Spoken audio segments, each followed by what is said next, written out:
Kulong po sa Camp Crame yung babaeng police official na may nobyo umanong Abu Sayyaf na member.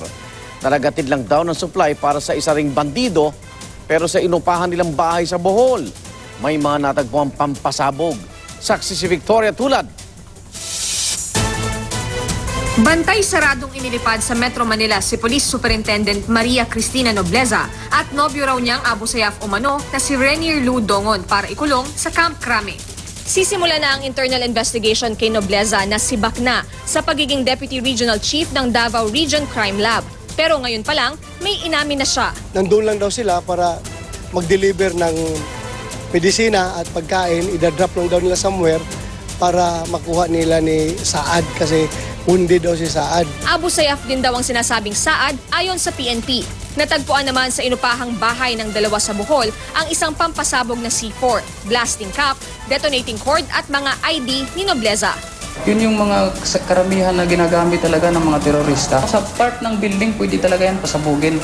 Ito raw yung bahagi ng bahay na nirentahan nila Nobleza mula April 17 hanggang April 22. Ang pakilala daw niya kay Dongon ay kanyang pamangkin, habang yung matanda naman ay kanyang landlady. Yung bata ay apo raw ng landlady. Dito naman, yung kwarto na nirentahan daw nila Nobleza. At kahit ang alibay nila ay nandito sila sa Bohol para mag-tour, ay kahit isang beses, hindi raw lumabas sila Dongon at yung dalawang babae. Iniimbestigahan na rin kung kasabwat ba ang pulis na nagpakilala sa dalawa sa may-ari ng bahay. Ayon sa may-ari ng bahay na nakiusap na itago ang pagkakakilanlan, taga-crime lab ng Bicol Region at pinsan ng asawa niya, ang babaeng pulis na nagpakilala sa kanya sa mga suspect. So, niloko lang din po ni Nobleza si Josephine? Oo, parang ganun na. Ate, hindi ko alam na may underground yan. Wala talaga ako. Ate, baka you must be watchful. Baka may iba pa na kasamahan yan. Pinasok din ng mga sundalo at pulis ang bahay ni Nobleza sa Malay-Balay, Bukidnon. Doon, may mga nakita ring armas at sangkap sa paggawa ng bomba at may 3 lalaking inaresto.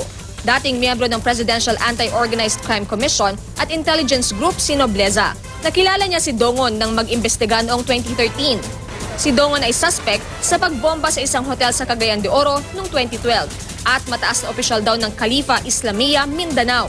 Pero hindi naniniwala ang PNP chief na miyembro na ng Abu Sayyaf ang kanyang tauhan. Hindi nakidap. Baka siya voluntaryo pumunta doon. May panawagan naman sa Pangulo ang ina ni Nobleza. President Duterte, please po. Napakabait naman po ng anak ko niya. Wala pong record yan. Nadakip si Nobleza habang kasama ni Dongon sa isang checkpoint sa Clarin, Bohol nitong Sabado. Yung lalaki, yung driver, maganda yung parang makinis yung isura. Hindi talaga sila, out of talaga sila na magduda na kuhan. Plus may kasamang opisyal na pulis.